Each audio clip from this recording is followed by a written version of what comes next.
سلام تماشابینان گرامی، خلاصه خبرهای مهم 21 آگوست تاجیکستان و منطقه را از پایگاه خبری بامداد برایتان پیشکش میکنیم. شروع میکنیم از یک نگاه کوتاه به سرخط خبر مهم روز.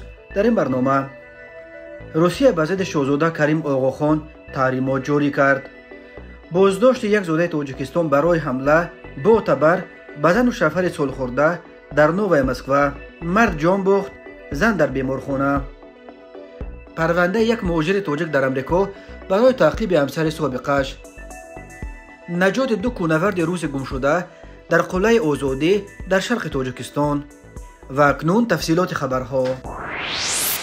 روسیه روز 19 آگوست سال 2024 در ادامه جنگ تحریم‌ها با کشورهای غرب به ضد 32 نفر از نمایندگان مرکزهای تحلیلی و مشورتی و دیگر نهادهای مربوط به بریتانیای کبیر، از جمله به ضد 5 تن از رهبران بنیاد آقاخان با شمول رهبر این بنیاد پیشوای اسماعیلیان جهان شاهزاده کریم آقاخان چهارم که در تاجیکستان نیز بیش از 200,000 پیرو دارد، تحریمات جاری کرده است. این 32 نفر از جمله از امکان دریافت روادید سفر یا ویزا به روسیه محروم کرده می شوند. وزارت کارهای خارجه روسیه افراد تحت تحریمات قرار داده شده را نفران نامید که نسبت به روسیه خط دشمنی را پیش میبرند. این وزارت تهدید کرده است که در صورت ادامه سیاست دشمنانه لندن نسبت به مسکو، این روی خط سیاه دشمنان روسیه باز هم کلانتر خواهد شد.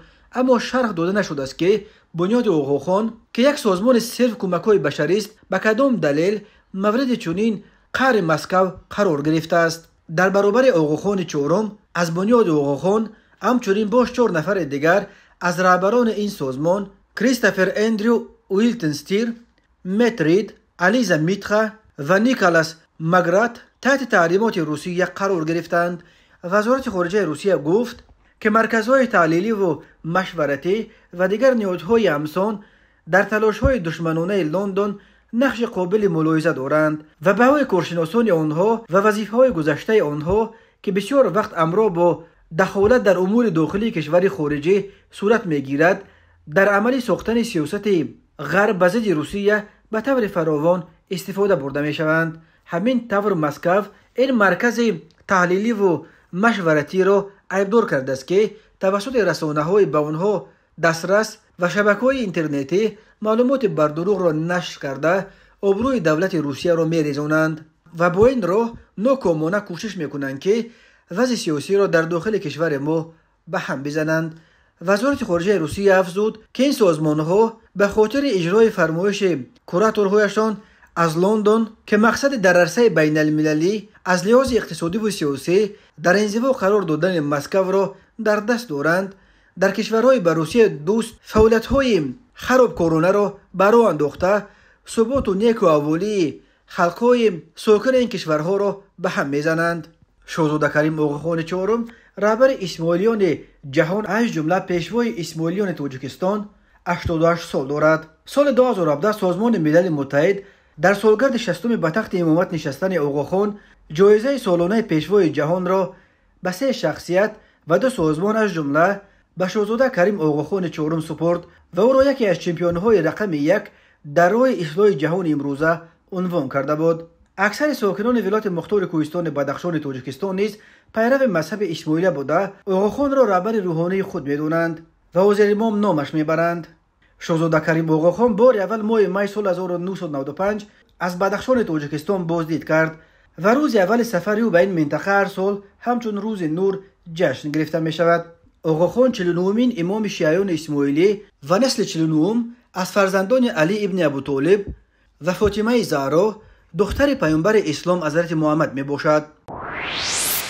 شام 19 آگوست سال 2024 در یک خانه خصوصی در دهه یارسوه در منطقه نوای مسکو شهر مسکو جسد یک مرد صلح‌خورده را با علامت‌های مرگ مجبوری و همسر او را با زخم‌های سنگین پیدا کردند. بنا به گفته تفتیشات به این زن و شوهر با تبر حمله کردند. شوهر در جای حادثه جان داده است. وضع همسر او را طبیبان خیلی وزنین ارزیابی می‌کنند. داستانی شهر مسکو در تلگرام خبر داد که این جنایت دهشتبار در محله میخایلوو یارتسوه واقع در فاصله 2 کیلومتر از دهه یارتسوه در نوای مسکو رخ داده. مرد کشته شده 84 سال و زنش 82 ساله بودند. رسانه‌های روسیه خبر دادند که مرد کشته شده پالکوونیک نیروهای هوایی ارتش شوروی بوده است. سرایست تفتیشات شهر مسکو در تلگرام کانالش خبر داد که در رابطه با این حمله خونین و بیرحمانه شعبه تفتیشات حوزه ماموری ترویسک و نوای مسکو بر اساس قسم یکم ماده 105 کودکس جنایتی روسیه با اتهام کشتار و بر اساس قسم سوم ماده 3 قسم دوم ماده 105 با اتهام سوءقصد به کشتار 2 نفر پرونده جنایتی گشودند. الکی بعد چند ساعت مقامات تفتیشاتی از بازداشت گمان شونده خبر دادند. سرایست تفتیشات شهر مسکو در تلگرام کانالش نوشت با شرافت فعالیت مشترک مفتشان و کارمندان مقامات حفظ حقوق در یک مدت کوتاه مکان بود و باش گمان شونده معین و دستگیر کرده شد. گمان شونده یک مرد 38 ساله زاده تاجیکستان می باشد. او را به اداره تفتیشات شهر مسکو دسترس کردند و با وی عملهای تفتیشاتی انجام داده می شوند. به دنبال مقامات تفتیشاتی اعلام کردند که انگیزه حمله به این زن و شوهر را معین کردند. انگیزه جنایت پول و مال بوده است. قرار است الکی روز 21 آگوست تفتیشات به دادگاه نویه ترویسک جهت بحث پیشکی گرفتن گمان شونده مراجعت کند. به این زاده تاجیکستان برای کشتار بر اساس قسم یکم ماده 105 از 6 تا 15 سال زندان و بر اساس قسم دوم ماده سوءقصد به کشتار 2 نفر از 8 تا 20 سال زندان تهدید میکند. ولی اگر خدای نکرده زن جبر دیده نیز بمیرد او را میتوانند برای عمرباد نیز به زندان افکنند. در محبس‌های روسیه بنا به عمرها تا 8000 زاده تاجیکستان ادای حکم میکنند.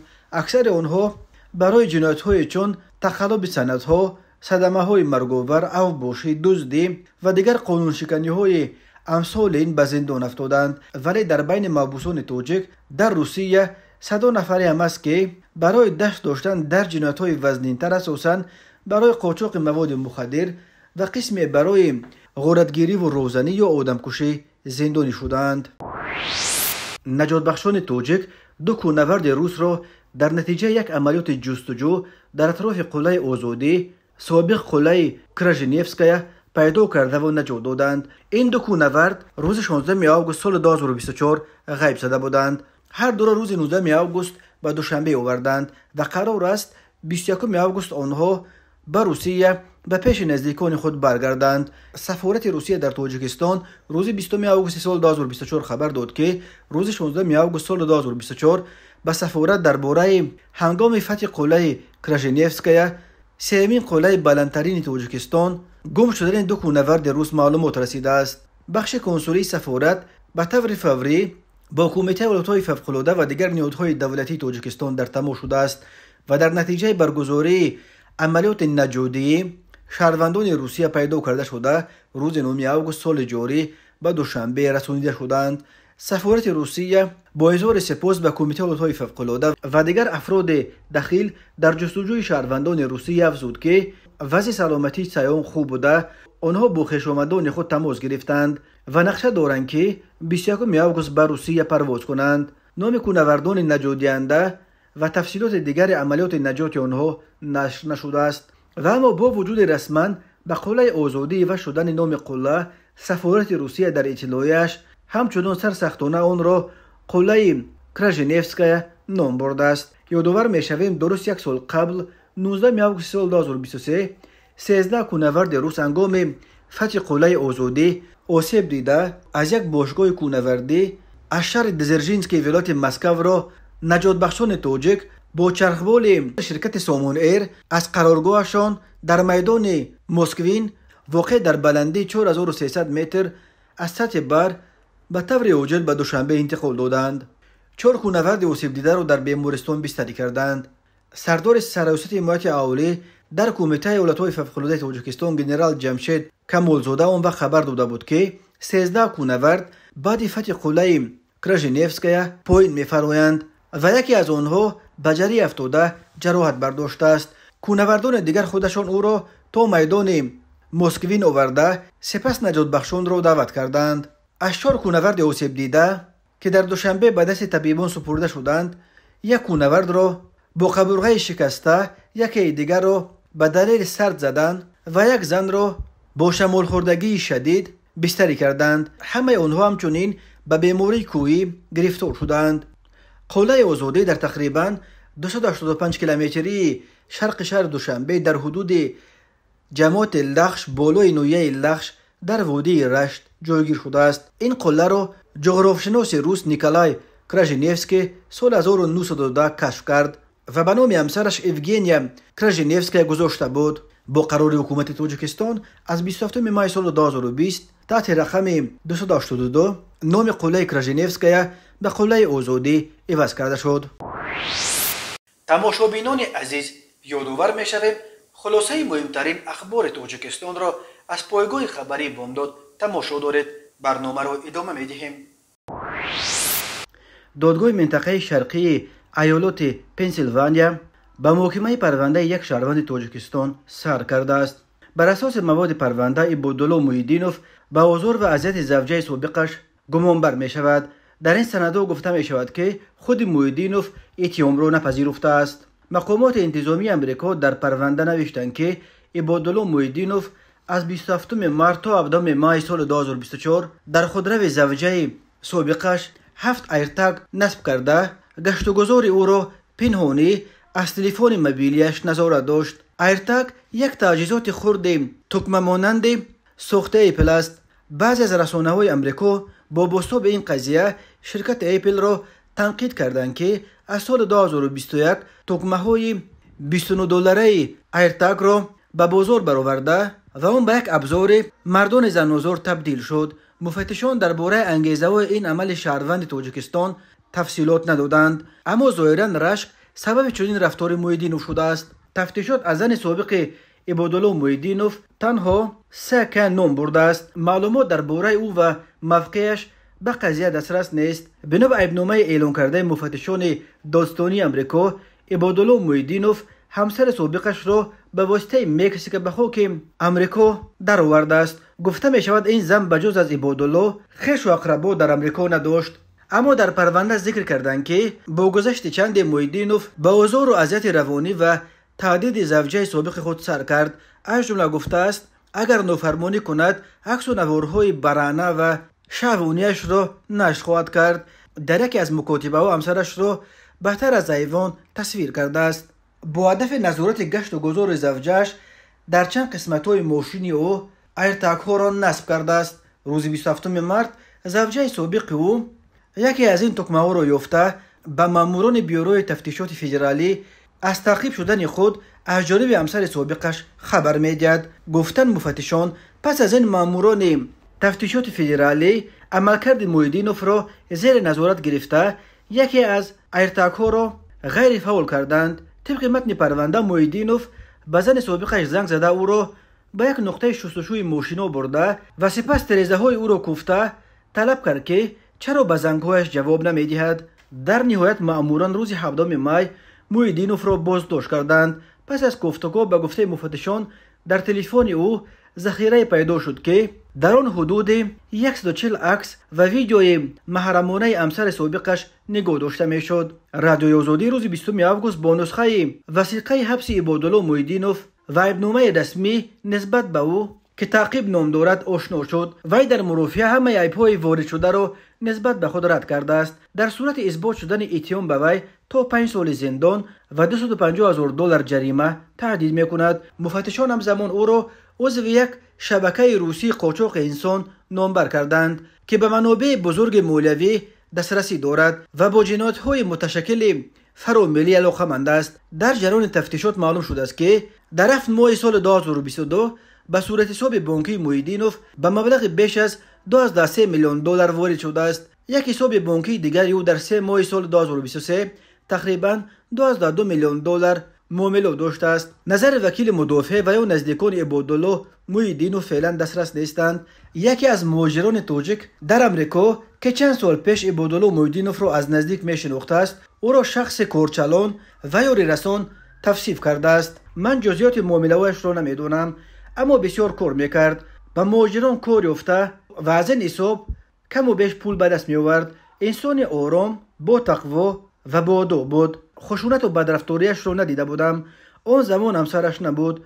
گفت امصوبت ما نام زادگان کشورهای آسیای مرکزی وقتهای آخر به سبب چندین مورد کشتار و بازداشت در امریکا رسانه‌ای می شود. از جمله رسانه‌های امریکایی روز 11 ایون به نقل از منبع‌های خود در مقامات انتظامی این کشور خبر دادند که 8 سوده تاجیکستان به گمان ارتباط با گروه‌های تروریستی دولت اسلامی یا داعش دستگیر شدند. در 2 سال اخیر صدها مهاجر از تاجیکستان به واسطه مکزیک وارد امریکا شده، بعضی از آنها خواهان پناهندگی شدند. مهاجران تاجیک در امریکا اساساً در بخش بارکشانی، خوراکرسانی، ساختمان و راندن تاکسی کار میکنند. چند پیش ایالات متحده شرایط ورود مهاجران از جمله تاجیکان را به این کشور سخت‌تر کرد. مخلوق ناشناسی که چند روز ساکنان شهر وحدت و دهه‌های اطراف آن را بی‌ضابطه میکرد و مردم آن را جن گمان میکردند، در اصل یک مرد افریقایی تبار بوده است که از گرسنگی در جستجوی یگان خوردنی شبها به خانه‌های ساکنان می درآمده است و مردم در وحدت از ترس این جن حتی شبانه در اطراف دهه‌ها پاسگاه‌ها تشکیل می‌کردند.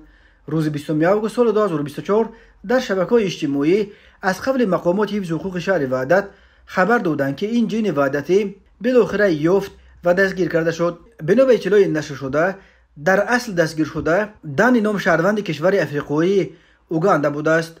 او را مردم جن و عجینه گمان برده چند شب از ترس خواب نکردند. در خبر نشر شده گفته می شود که ضمن بازپرسی معین کرده شده است که دانی از گرسنگی مجبور شده است که برای دریافت نان یا یگان خوردنی شبها به خانه‌های ساکنان درآید. او این کار را شبانه انجام می‌داده است. یک شب ساکنان برای بازداشت دانی از پسش می‌دوند و دانی از ترس به بالای بام‌های خانه پریده فرار کرده است. چست و چالاکی او هنگام فرار به ترس و تهلکه مردم در وحدت باز هم افزوده، برخی او را به کنگوروی آدم سیما و برخی به چلوک پاوک مانندی کردند. معلوم نیست که دانی کی و چگونه به تاجیکستان آمده است و چه سبب دچار چنین حالت طاقت فرسا گردیده حتی گرسنگی کشیده است، آن هم در کشوری که مردمش با مهمان‌نوازی خود شهرت دارند.